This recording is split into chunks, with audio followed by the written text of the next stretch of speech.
कभी ऐसा महसूस हुआ है कि सब कुछ हासिल करने के बाद भी अंदर से खालीपन सा लगता है?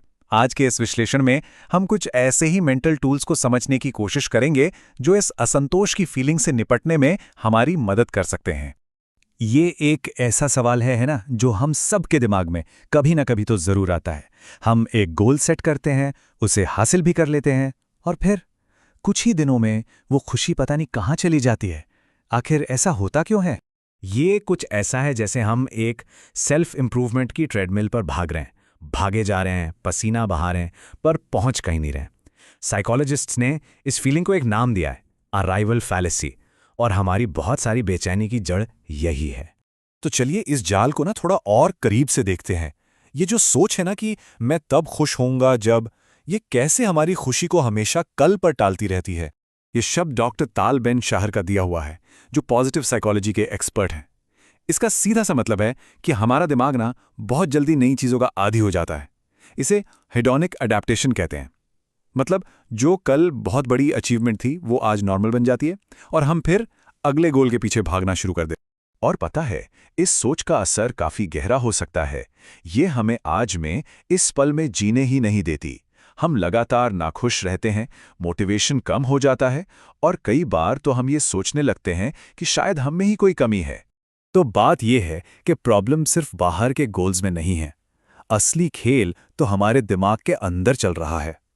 चलिए देखते हैं कि हम अपने मन में ये जाल खुद कैसे बुनते हैं। और सबसे जरूरी बात जो हमें समझनी है वो ये है कि हमारे ख्याल, हमारे विचार हमेशा सच नहीं होते। ये अक्सर हमारे दिमाग के बनाए हुए कुछ पैटर्न्स होते हैं, जिन्हें कॉग्निटिव डिस्टॉर्शन कहते हैं। और अच्छी खबर यह है कि हम इन पैटर्न्स को पहचानना सीख सकते हैं। इस स्लाइड पर कुछ बहुत ही आम पैटर्न दिए गए हैं, जैसे ऑल और नथिंग सोच, अरे यार अगर ये काम परफेक्ट नहीं हुआ ना तो मैं तो एकदम फेलियर हूं। या फिर माइंड रीडिंग की आदत, उन्होंने मेरे मैसेज का जवाब नहीं दिया, पक्का मुझसे नाराज होंगे, जबकि हो सकता है कि वो सिर्फ बिजी हों। तो सवाल यह है कि इन नेगेटिव पैटर्न से बाहर कैसे निकलें। इसका एक बहुत पावरफुल तरीका है कॉग्निटिव रीफ्रेमिंग। आइए इसे समझते हैं। और एक बात साफ कर दूं, रीफ्रेमिंग का मतलब जबरदस्ती सब अच्छा है सोचना बिल्कुल नहीं है। इसका मतलब है किसी सिचुएशन को देखने का अपना नजरिया बदलना, उसे ज्यादा असलियत के करीब लाना और सोल्यूशन पर फोकस करना। ये एक बहुत ही प्रैक्टिकल प्रोसेस है जिसे कोई भी फॉलो कर सकता है। सबसे पहले उस नेगेटिव थॉट को पकड़िए, फिर खुद से सवाल कीजिए, क्या ये 100% सच है?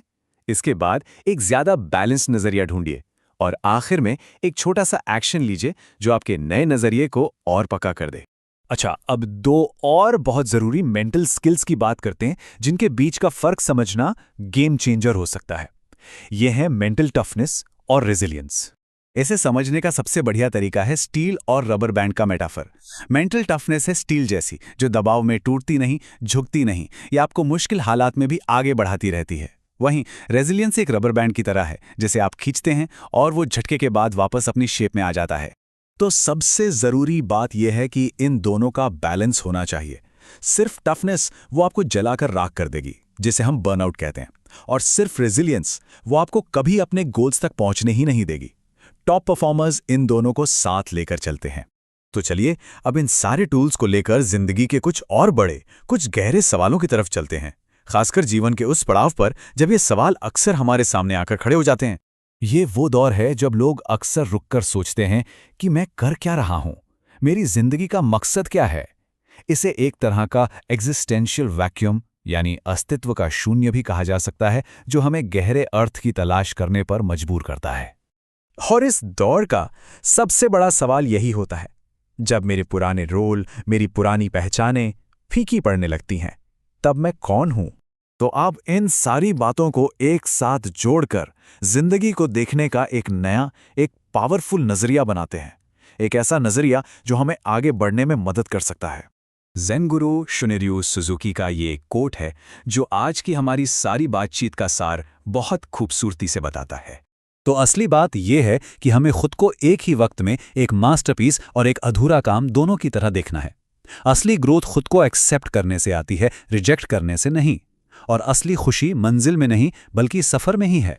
तो इस पूरी चर्चा के अंत में हम सबके लिए एक सवाल है, क्या हो अगर संतुष्टि कोई डेस्टिनेशन, कोई मंजिल हो ही नहीं, बल्कि ये सफ़र, ये प्रोसेस खुद ही संतुष्टि हो।